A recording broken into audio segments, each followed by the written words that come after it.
నిజం గడప దాటే లోపు అబద్ధం 60 ఊరు దాటుతుందట. మరిగా దానికి ఉన్న పవర్ అసొంటిది. ఇట్లనే ఇప్పుడు ఉత్తుత్తి ముచ్చట్లు పట్టుకొని పబ్లిక్ అంతా ఆగమైతుర్రు. తాడు బొంగరం లేని వార్తలను పట్టుకొని పరిశాన్ అవుతుర్రు. ఆయన పుకార్లు ఉట్టిచ్చేటోళ్ళు ఎవరిలో కానీ వాళ్ళని దొరకబట్టి ఈపులని మండ చంపాలి. లేకపోతే ఇగో వాళ్ళు చేయబట్టే పెట్రోల్ బంకుల కాడ పెద్ద జాతర అవుతుంది. పొద్దుగాల నాస్తా కూడా చేయకుండా పోయి లైన్లు కట్టిర్రు జనాలు.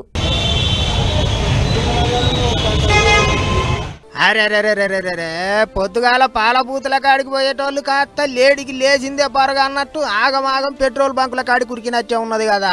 ఎక్కడ చూసినా లైన్లే, ఏ బంకు కాడ చూసినా కిటకిటనే.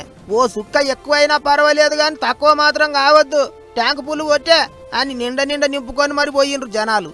ఇంకింతమంది మళ్ళా దొరకదోనని బండ్లే ట్యాంకు పుల్లు కొట్టించుకున్నదే కాక డబ్బాలలో కూడా నింపుకొని పోయిండ్రు. గా 3 దేశాల యుద్ధం చేయబట్టి ఆడకత్తెరల పోక చెక్క లెక్క మనం నలిగిపోతున్నాం కదా. ఏం పరిచానికి ఇది? గ్యాస్ బండల కంటే కరంగానే అంతో ఇంతో కరువు ఉన్నది, తిప్పలు అవుతున్నది. కానీ పెట్రోల్ డీజిల్ కాసోంటి తిప్పలేం లేదు, గోళాలు నిండా ఉన్నది.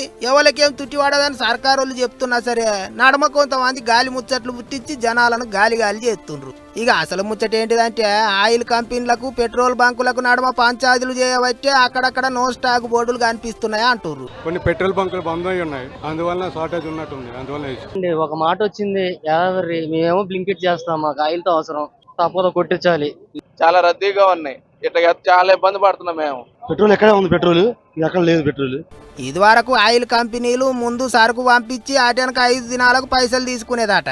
కానీ ఇప్పుడు ఆ పద్ధతి తీసేసి ఎప్పటికప్పుడు పైసలు కట్టుండ్రే, పైసలు కడితేనే పెట్రోల్ డీజిల్ పంపిస్తాం అంటున్నారట. ఆయిల్ కంపెనీలు మాకు ఇంకా సప్లై చేయట్లేదు కొన్ని ఇష్యూస్ వల్ల. మేము ఇంతకుముందు క్రెడిట్ అనేటి అవన్నీ ఉండే, అవన్నీ అధిగమించాము. అడ్వాన్స్ పేమెంట్కి వచ్చాము డీలర్ అందరం కూడా. ఈ అడ్వాన్స్ పేమెంట్ వచ్చినా కూడా కొన్ని రిస్ట్రిక్షన్స్, పోయిన సంవత్సరము మార్చి నెలలో మీరు ఇంత అమ్మారు, మీ టార్గెట్ అయిపోయింది అని రకరకాల కొన్ని మాకు వాళ్ళకున్న సమస్యల వలన కొన్ని petrol bunks no stock board పెట్టాల్సి వస్తుంది. అట్లా ఇక ఒక్కో ట్యాంకుకు 20 నుంచి 25 లక్షలు కట్టాలన్నట. సరుకు రాకముందే పైసలు కట్టాలంటే బంకు ఓనర్లతో అయ్యే పనేనా? అందరికీ అంత గిరాకీ కావాలనా? అందుకే కొన్ని జాగాల్లో నో స్టాక్ బోర్డులు పెడుతుర్రాట. ఇక ఇంకొన్ని జాగాల్లో అవసరం లేకపోయినా మళ్ళీ దొరకదో అనే భయంతో ఎక్కువ కొనుకపోతుండ్రు. గా గుజరాత్ రాష్ట్రంలో అని చెప్తుండ్రు కుక్కర్లు, బకెట్లు, పాల క్యాన్లు, డ్రమ్ములలో పెట్రోల్ డీజిల్ నింపుకొని పోయిండ్రు. సోషల్ మీడియాలో గిర్ర తిరుగుతున్నాయి వీడియోలు. ఇగో గిట్ల చేస్తుండ్రనే ఇంకొన్ని జాగాల్లో కావాలని సప్లై తక్కువ చేసిండ్రట. నిజానికైతే ఎక్కడేం కొరత లేదని చెప్తుండ్రు. లీడర్ సాబులు కూడా ఫేక్ న్యూస్లు నమ్మొద్దు, పుకార్లను పట్టించుకోవద్దని చెప్తుండ్రు. ఇక ఓ దిక్కు పెట్రోల్ డీజిల్ కొరకు పబ్లిక్ తిప్పల పడుతుంటే ఇంకో దిక్కు ఆర్టీసీలు స్పెషల్ ఆఫర్ పెట్టిండ్రు.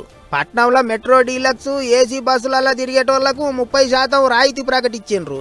ఆర్టీసీ బస్సులు ఉండంగా పెట్రోల్ డీజిల్ కోసం తిప్పలేందుకు దండగా అంటుండ్రు. టికెట్ మీద 30% రాయితీ ఇచ్చినాము, హాయిగా సిటీ బస్సులు ఎక్కి తిరుగుండ్రి అని చెప్తుండ్రు. బస్సులకు గిరాకీ పెంచుకునే ఇగురం చేసిండ్రు అన్నట్టు. మరిగా ఉత్తగా లైన్లు కట్టి నెరివాడకుండ్రి పబ్లిక్కో.